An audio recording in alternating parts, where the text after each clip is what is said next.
الحمد لله والصلاة والسلام على سيدنا محمد وعلى آله وأصحابه أجمعين، أما بعد. وكان يعلم برفق من ارتكب ذنبا جهلا. پیارے نبی صلی اللہ علیہ وسلم کی مبارک زندگی اور آپ کا تعلق زندگی کے ہر طبقے سے تھا اور ہر قسم کے لوگوں سے آپ کا واسطہ اور آپ کا تعلق رہتا. تو گناہگار آدمی اور خطاکار کا آدمی اسے آپ سے کیسی محبتیں ملتی اور شفقت ملتی اور رہنمائی ملتی اور کیسا برتاؤ آپ کی ذات سے اس گناہگار کو ملتا. تو اس کا سلسلہ چل رہا تھا. معاویہ ابن حکم سلمی فرماتے ہیں کہ ہم نماز پڑھ رہے تھے رسول کریم صلی اللہ علیہ وسلم کے ساتھ.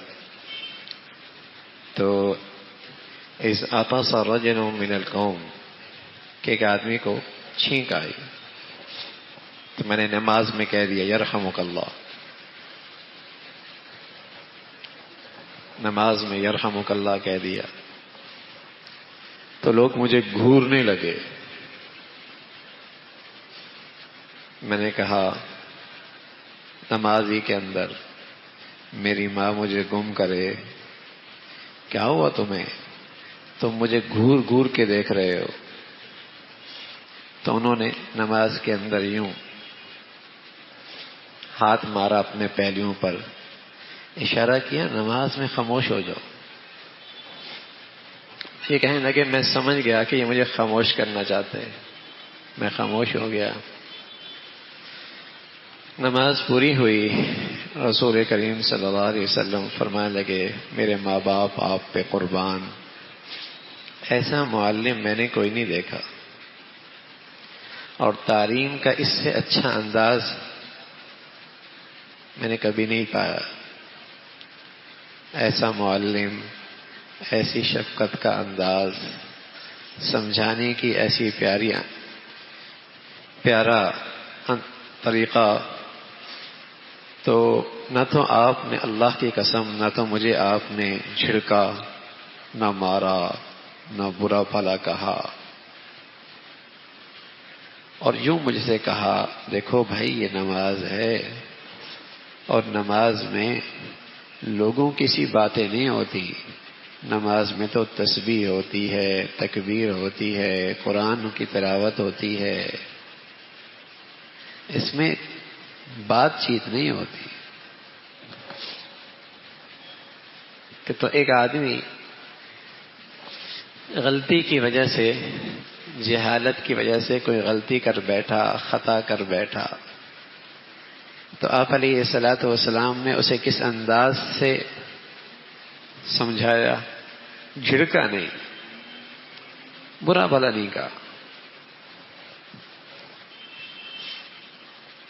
ایسا انداز برائی سے روکنے کا کہ جس سے وہ دین والوں ہی سے متنفر ہو جائے، دینی جگہوں ہی سے دور ہو جائے، دین ہی سے متنفر ہو جائے. یہ کون گناہگار ہے جس نے ایسا کیا؟ بعض اوقات ایسا ہوتا ہے کہ نوجوان بیچارے ہوتے ہیں، نہ سمجھ سے ہوتے ہیں، وہ دینی ماحول میں آئے نہیں ہوتے، لیکن جو پرانے دینی ماحول میں اٹھتے بیٹھتے ہیں نا، وہ انہیں اس نظر سے دیکھتے ہیں کہ جیسے بس آنکھوں سے تیر برسا دیں گے ان پر، اور ان کا زبان کا لہجہ، لب و لہجہ ایسا ہو جیسے کوئی نیزے مار رہے ہیں. تو بولتا ہے بس ٹھیک ہے، میں باہر ہی ٹھیک ہوں، میں باہر ٹھیک ہوں، اور جو میں رہ رہا ہوں بس وہی میرے لیے ٹھیک ماحول ہے. تو یہ بیچارے ذریعہ بن گئے اس کو دین سے دور کرنے کا، دین سے، ماحول سے دور کرنے کا. تو اللہ کے نبی صلی اللہ علیہ وسلم کی اس مبارک زندگی میں اسوہ حسنہ ہے کہ آپ نے کسی خطا کار کے ساتھ کیا برتاؤ کیا ہے. کوئی نوجوان ہے، کوئی آدمی ہے، غلطی کر بیٹھا، بھول ہو گئی اسے، تو کس شفقت سے اسے سمجھایا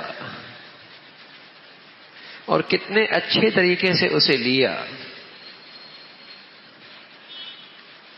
آج دنیا میں اس چیز کی بہت کمی ہے کہ کوئی واقعی اسے ہمدرد مل جائے، کوئی خیر خواہ مل جائے، کوئی اس سے میٹھی بات کر لے، کوئی میٹھے انداز میں اسے سمجھا دے.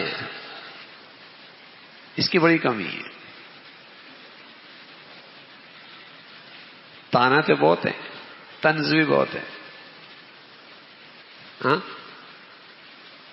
لیکن میٹھے بولوں کے ساتھ کسی کی خیرخواہی کر لینا اور اس کو اس کی غلطی سے آگاہ کرنا، یہ اللہ کے نبی کا اسوہ ہے. تو رسول کریم صلی اللہ علیہ وسلم اس انداز سے کیا. ہاں، کوئی آپ کا پیارا ہوتا، قریبی ہوتا اور اس کے اندر آپ برائی دیکھتے تو بس اوقات زبان سے نہیں کہتے تھے، عملاً ہاتھ سے برائی دور کرتے.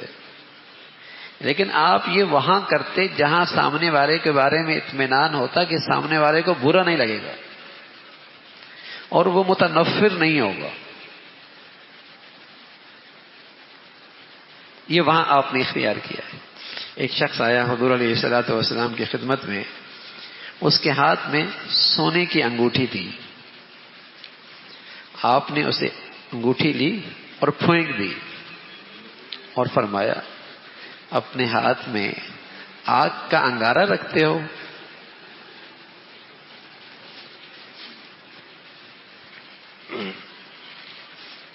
اب دیکھو، وہ اتنا قریبی تھا اور قدردان تھا. متنفر تو وہ کیا ہوتا، اسے اللہ کی نبی کی اتباع میں اور آپ کی بات ماننے میں اتنا مبالغہ ہوا، کہنے لگا اگرچہ اب یہ انگوٹھی میں نے پہننی نہیں، لیکن چونکہ اللہ کے نبی نے یہ پھینکی ہے تو اب میں نے اسے اٹھانا بھی نہیں،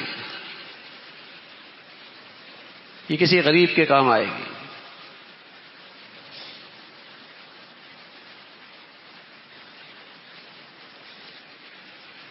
تو جہاں آپ کو یہ اندازہ ہوتا کہ سامنے والا متنفر نہیں ہوگا، ماحول سے مانوس ہے، اس سے خاص مناسبت ہے، تو وہاں بس اوقات آپ اس انداز سے بھی برائی روکتے تھے کہ انگوٹھی لی اور پھینک دی. کہ ہاتھ کی انگلی میں آگ کے انگارہ رکھتے ہو. اور وہاں پھر اتباع ایسی تھی، اتباع میں مبالغہ تھا کہ نہ صرف یہ کہ ساری زندگی پہنوں گا نہیں، اب اس انگوٹھی کو چونکہ اللہ کے نبی نے پھینکی ہے اب میں اس کو اٹھاؤں گا بھی نہیں.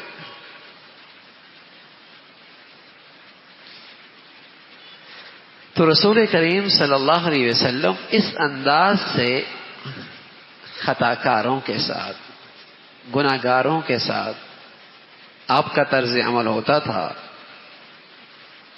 اور کبھی ایسا فرماتے، نہ ہاتھ سے کچھ کہتے، نہ زبان سے کچھ کہتے، اور صرف اعراض کرتے، چہرہ پھیر لیتے تھے تاکہ سامنے والے کو احساس ہو جائے. ابو سعید خدری فرمانے لگے، ایک شخص آئے نجران سے آپ علیہ الصلوۃ والسلام کی خدمت میں، وہی علیہ خاتم من ذہب، اور اس کے پاس سونے کی انگوٹھی پہنی ہوئی تھی. تو فأعرض عنہ رسول اللہ صلی اللہ علیہ وسلم، تو آپ علیہ الصلوۃ والسلام نے اس سے چہرہ پھیر دیا اور فرمایا تم ہمارے پاس آتے ہو اور تمہارے ہاتھ میں آگ کا انگارہ ہے، اب اس کے ہاتھ سے نہیں لی، لیکن آپ نے اس سے منہ پھیر لی. تو طبیب مریض کا علاج کرنا نا، ہر ایک کا آپریشن تو ضروری نہیں ہوتا. طبیب تو وہی طبیب ہوتا ہے جو مرض کے لحاظ سے مریض کے ساتھ معاملہ کرے. آپریشن کرنا ہے یا صرف اسے آرام کے لیے کہہ دینا ہے، یا اس نے کوئی چھوٹی موٹی گولی دینی ہے یا انجیکشن لگانا ہے، سب کو ایک لاٹھی سے ہانکنا تو حکمت کے خلاف ہے نا. طبیب طبیب ہے، اور یہاں طبیب اعظم ہے کہ اس گناہگار اس مریض کا علاج کیسے کرنا ہے. شرمندہ کرنا مقصد نہیں ہے نا، رسوا کرنا تو مقصد نہیں ہے نا، ڈھنڈورا پیٹنا تو مقصد نہیں ہے نا، اپنی پاکیزگی اور طہارت کا تو پرچار نہیں کرنا نا. اصل تو اس مریض کو اس گناہ سے اس مرض سے دور کرنا ہے. اب وہ کیسے کرنا ہے وہ طبیب کی حکمت پر ہے. قریبی ہے تو ہاتھ سے عمل کر لیا، دوسرا ہے پتہ ہے میرا بس چہرہ پھر لینا ہی اس کے لیے بڑی ناگوار ہوگی، اس کے لیے ویسے اختیار کیا.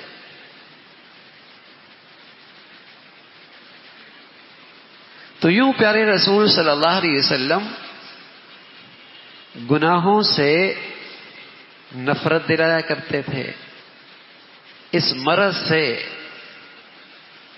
مرض کا علاج کیا کرتے تھے، لیکن نفرت نہیں کرتے تھے. ایسا انداز آپ کا نہیں ہوتا تھا کہ اسے دین والوں سے تنفر ہو جائے، دینی ماحول سے وہ متنفر ہو جائے، یہ نہیں تھا. اللہ کے نبی صلی اللہ علیہ وسلم کا ایک بڑا پیارا ارشاد ہے، فرمایا کرتے تھے المؤمن مرآت المؤمن، مومن مومن کا آئینہ ہے. جب آدمی آئینہ دیکھتا ہے تو وہ دیکھتا ہے، آئینہ اس کو بتاتا ہے، ڈنڈورا نہیں پیٹتا کہ اس کا یہاں داغ ہے، یہاں کچھ لگا ہوا ہے، ڈنڈورا نہیں پیٹتا، صرف چہرہ دیکھنے والے کو بتاتا ہے کہ میاں یہاں ہے، یہاں یہ لگا ہوا ہے، کسی اور کو نہیں بتاتا. تو اسی طرح مومن مومن کا آئینہ ہے، عیب ضرور بتاتا ہے، خامی ضرور بتاتا ہے، مرض ضرور بتاتا ہے. وہ دوست نہیں جو برائیوں پہ حوصلہ افزائی کرے، جو اس کی برائیوں پہ چشم پوشی کرے، جو اس کی خرابیوں میں اس کا ساتھ دے، یہ مومن نہیں ہے. مومن کی نشانیاں ہیں آئینہ کی طرح، خامیاں دکھاتا ہے، عیب دکھاتا ہے، لیکن خیرخواہ بھی ہے، دوسرے کو کانوں کان خبر نہیں ہونے دیتا.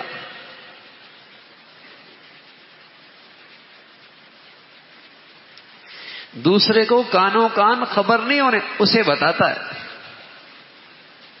ہاں اگر گناہ کوئی علل اعلان کر رہا ہے، علل اعلان کر رہا ہے، تو پھر علل اعلان اس کی سرزنش، اس کی سزا وہ الگ مسئلہ ہے.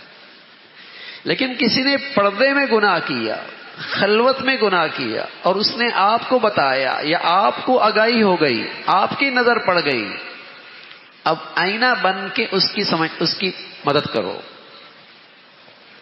آئینہ بن کے اس کی مدد کرو، اس کی کمزوری بتاؤ، اس کی خامی بتاؤ، اس کی برائی بتاؤ، اسے سمجھاؤ، لیکن ڈھنڈورا نہ پیٹنا، اسے شرمندہ نہ کرنا، اسے رسوا نہ کرنا. تو یہ پیارے رسول صلی اللہ علیہ وسلم کا مبارک طرز عمل ہے. آپ بہترین معلم ہیں، آپ بہترین تعلیم دینے والے ہیں، آپ کی تربیت کا انداز مثالی ہے. یوں تربیت فرمایا کرتے تھے. تو رسول کریم صلی اللہ علیہ وسلم کبھی ایسا کرتے اور کبھی ایسا ہوتا کہ کسی کی خطا دیکھی، اب براہ راست اس سے بات کرنا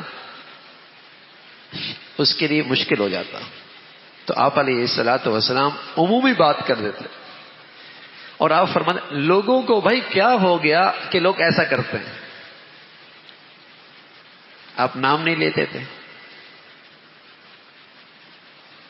اس ایک آدمی کو بھی شرمندہ نہیں کرتے تھے. بس اوقات یہ ہوتا ہے کہ اس کو پتہ چل جائے کہ فلاں کو پتہ لگ گیا ہے تو اس کے لیے تو بس اوقات بہت زیادہ تکلیف دہ بات ہوتی ہے. تو آپ علیہ الصلوۃ والسلام اس ایک آدمی کا بھی نام نہ لیتے, اکیلے بھی نہ کہتے, عمومی انداز میں بات کرتے تاکہ اس گناہگار کو اپنے گناہ کا, اپنی غلطی کا احساس ہو جائے. اور آپ مجمع میں کہہ دیتے لوگوں کو کیا ہوا ہے کہ لوگ ایسا کرتے ہیں.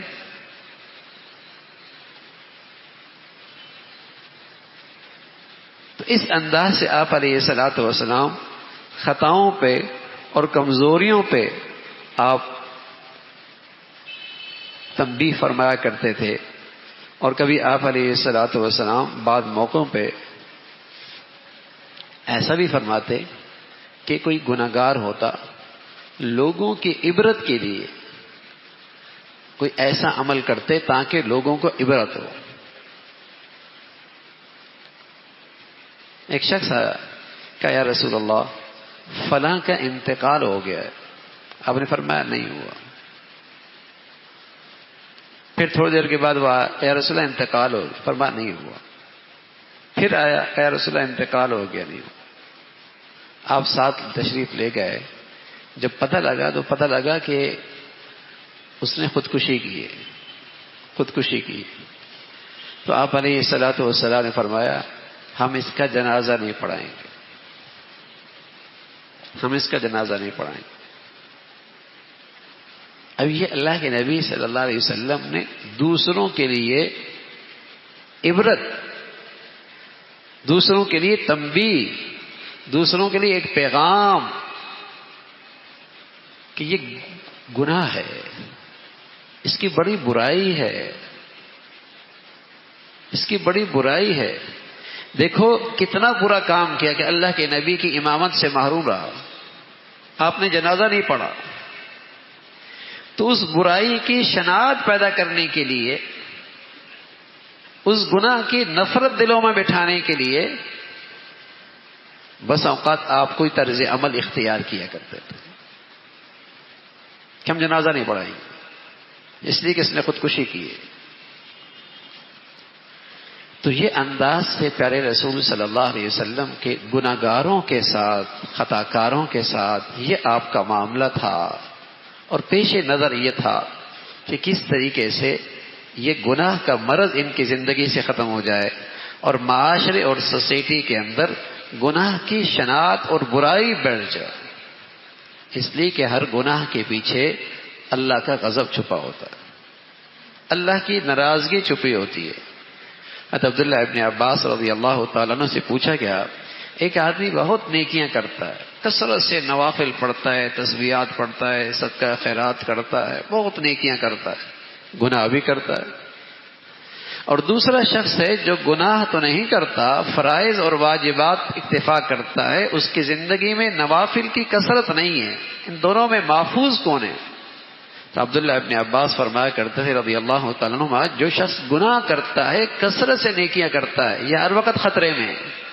اس لیے کہ ہر گناہ کے پیچھے اللہ کا غضب چھپا ہوا ہے. کہیں ایسا نہ کوئی بھی گناہ کی نحوست سے ساری نیکیوں کا ملیے میٹ ہو جائے, کیونکہ ایک گناہ بس اوقات مہینوں کی نہیں سالوں کی نیکیاں ضائع کر دیتی. جیسے حسد ہے, نیکیوں کا ڈھیر ہو, فرمایا جیسے لکڑیوں کا ڈھیر ہوتا ہے اور خشک لکڑیاں ہوتی ہیں اور آگ لگ جاتی ہے اور وہ راکھ ہو جاتا ہے, اسی طرح حسد کی آگ نیکیوں کے ڈھیر کو ایسی جلا دیتی ہے. گناہ ہے, اس کی اپنی نحوست ہے.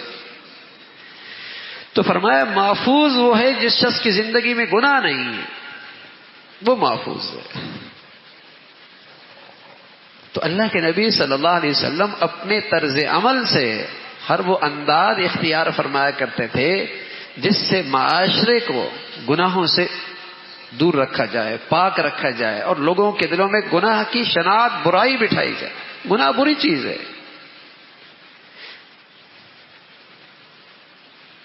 یہ ایسی چیز نہیں کہ اس کو زندگی میں برداشت کیا جائے.